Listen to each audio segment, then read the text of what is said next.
ইতিমধ্যে অলরেডি আমি যমুনা সেতু থেকে বনপাড়া হয়ে হাটিকুমরুল বনপাড়া হয়ে নাটোর শহর এবং গোপালপুর এই পর্যন্ত রেল লাইন নিশ্চিত করার ক্ষেত্রে আমি অলরেডি একটা দরখাস্ত রেল সড়ক যোগাযোগ মন্ত্রীর কাছে আমরা দিয়ে আসছি। সেটা অনুলিপি কপি আমার কৃষি গবেষণা ইনস্টিটিউট স্থাপনের ব্যাপারে অনুলিপি আবেদন জমা দিয়ে আসছি প্রধান উপদেষ্টা বরাবর।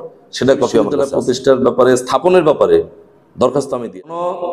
জীবনকে উন্নত করার ক্ষেত্রে আমাদেরকে পার করে রাজশাহী যদি গ্যাস পায় তাহলে আমরা কেন গ্যাস পাবো না?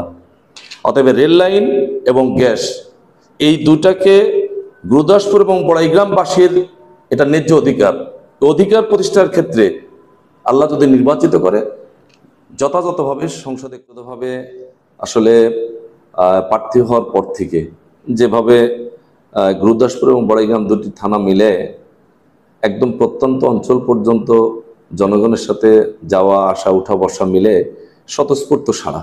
আমি যতটুকু মনে করি যে বড়াইগ্রামের এই ব্যক্তিগতভাবে বনপাড়া পৌরসভার কাউন্সিলর 2 বার, উপজেলা পরিষদের ভাইস চেয়ারম্যান, সময়ের ব্যবধানে অধ্যক্ষ একরামুল আলম স্যারের ইন্তেকালের পরে আল্লাহ তাকে জান্নাতবাসী করুক, আমি বড়াইগ্রাম উপজেলার ভারপ্রাপ্ত চেয়ারম্যানের দায়িত্ব পালন করেছি। সেক্ষেত্রে সব মিলে আমার দায়িত্ব পালনকালীন সময়ে যেভাবে জনগণের সেবা দিয়েছি, পাশে থাকছি, আশা করি আগামী নির্বাচনে স্বতঃস্ফূর্ত সাড়ার মাধ্যমে আমি ব্যক্তিগতভাবে আশাবাদী যে ইনশাল্লাহ আল্লাহ হয়তো আমাকে এই আসনে নির্বাচিত করবে ইনশাল্লাহ। আমি তো ব্যক্তিগতভাবে যেটা মনে করি, নির্বাচিত দায়িত্বশীল চেয়ার থেকে আগে চিহ্নিত করা উচিত যে আমার গুরুদাসপুর এবং বড়াইগ্রামের সমস্যাগুলো কি কি। তো আমি ব্যক্তিগতভাবে যেটা মনে করি, সমস্যাগুলোর ক্ষেত্রে সকল দিক থেকে আমাদের এখানে মূলত প্রথমত একটা শিক্ষিত বেকারদের এই কর্মসংস্থানের একটা অভাব, এটা একটা মারাত্মক বিষয়। সেক্ষেত্রে তাদের কর্মসংস্থানের ব্যাপারে বাস্তবমুখী কোনো পদক্ষেপ নেওয়া যায় কিনা সে ব্যাপারে আমাকে চিন্তা করে পদক্ষেপ নিতে হবে। দ্বিতীয়ত হলো, আমাদের পুরুষদের পাশাপাশি মহিলাদের সংখ্যা কিন্তু সমান সমান। সেক্ষেত্রে আজকের সমাজে মেয়েরাও কিন্তু শিক্ষার দিক থেকে ছেলেদের চেয়ে কোনো অংশে পিছায় নাই। আমাদের বর্তমান প্রেক্ষিত নারী শিক্ষার প্রতি নজর বেশি দিতে হবে এবং তারাও যে দেশের উন্নয়নের ক্ষেত্রে কর্মসংস্থান পরিবেশ পেলে সুন্দর একটা অবস্থান তৈরি করতে পারে, সেক্ষেত্রে তাদের জন্য কিছু কর্মসংস্থানের ব্যবস্থা করা। যেমন ঈশ্বরদী ইপিজেডে আমাদের বড়াইগ্রামের একটা সিংহভাগ মেয়েরা কিন্তু রেগুলারলি যে কাজ করে আসে। আমরা যদি এই কর্মসংস্থান বিশেষ করে ইপিজেডের মতো বা এই ধরনের কোনো কর্মসংস্থান যদি আমরা এখানে তৈরি করতে পারি, আমাদের মেয়েদের আর কষ্ট করে কিন্তু ঈশ্বরদী, ঢাকা বিভিন্ন জায়গায় যেতে হবে না। আমার বিশ্বাস যে এখানেই তাদের একটা কর্মসংস্থানের ব্যবস্থা করা সম্ভব।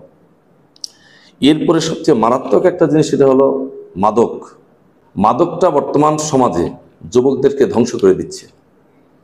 যে মাদক থেকেই বেকারত্ব, পাশাপাশি মাদকের কারণে আজকের সমাজে নাটোর জেলার ভিতরে বাংলাদেশের ভিতরে নাটোর জেলা সবচেয়ে একটা মারাত্মক পর্যায়ে আছে, সেটা হলো আত্মহত্যা, যেটা মাদক আসক্ত এবং বেকার দুটার সংমিশ্রণে হতাশাই তাদেরকে আজকে গ্রাস করছে। সেক্ষেত্রে আমার ব্যক্তিগত মাদক নির্মূলের ক্ষেত্রে যথাযথভাবে ভূমিকা রাখতে হবে। কারণ আমি ব্যক্তিগতভাবে নিজে কখনো একটি সিগারেটও জীবনে কোনোদিন হাতে নিয়ে নেই। অতএব মাদকের বিরুদ্ধে একটা আন্দোলন গড়ে উঠাবো, যে আন্দোলনের মাধ্যমে আশা করি সফল হব। এরপরে এখানে আরেকটা যে বিষয়টার সমস্যা, আমাদের এই গুরুদাসপুর এবং বড়াইগ্রাম সাধারণ জনগণ সবচেয়ে কষ্ট পায় কোথায়? হাসপাতালে চিকিৎসার জন্য যাচ্ছে, সরকারি হাসপাতালে, সেখানে হাসপাতাল আছে, সরকারি বরাদ্দ আছে, কিন্তু ব্যবস্থাপনার অভাবে জনগণ সেখানে কষ্ট পাচ্ছে, সেবা পাচ্ছে না। আজকে ব্যক্তি মালিকানা হাসপাতালে যাচ্ছে, সেখানে নিগৃহীত হচ্ছে, অনেক টাকা দিয়ে তাদেরকে চিকিৎসা নিতে হচ্ছে।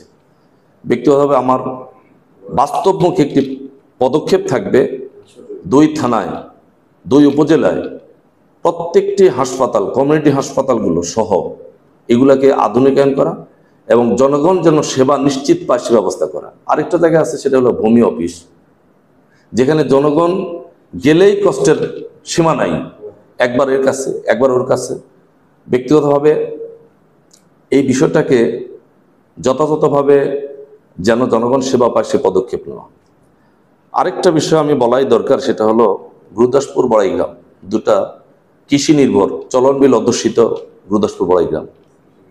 আমি মনে করি এই গুরুদাসপুর এবং বড়াইগ্রামের প্রত্যন্ত অঞ্চল পর্যন্ত কৃষকরা যাই উৎপাদন করে, একটা বিষয় সেটা হলো যে কৃষকদের আধুনিক প্রশিক্ষণের অভাবে তারা কৃষি আধুনিকায়ন করতে পারছে না। দ্বিতীয়ত যাই উৎপাদন করে স্বাধীনতার 53 বছরেও সবচেয়ে দুঃখজনক দুর্ভোগ হচ্ছে প্রত্যন্ত অঞ্চলের মানুষগুলো এই যে বর্ষাকালে কাঁচা রাস্তায় কাদাযুক্ত রাস্তায় আসা যাওয়া করা, যার কারণে কৃষকদের উৎপাদিত ফসলগুলো যত জায়গায় পৌঁছাতে পারছে না আর ন্যায্য মূল্যও পাচ্ছে না।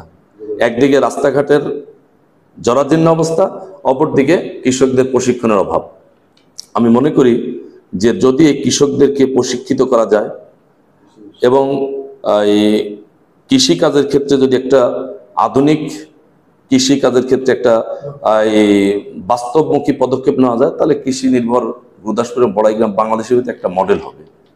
সেক্ষেত্রে দুটো বিষয় আমার চিন্তায় আছে। একটা হলো কৃষি গবেষণা ইনস্টিটিউট একটা এখানে হওয়া উচিত। আরেকটা হলো আমরা চিন্তা করছি যে নাটোরে যে কৃষি বিশ্ববিদ্যালয় হবে, সেই কৃষি বিশ্ববিদ্যালয়টা আমাদের এই গুরুদাসপুর এবং বড়াইগ্রামের এই অঞ্চলে যে কোনো একটা জায়গায় যেন হয়।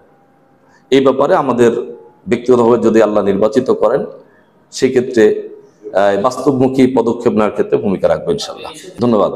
ইতিমধ্যে অলরেডি আমি এটা বলাই উচিত,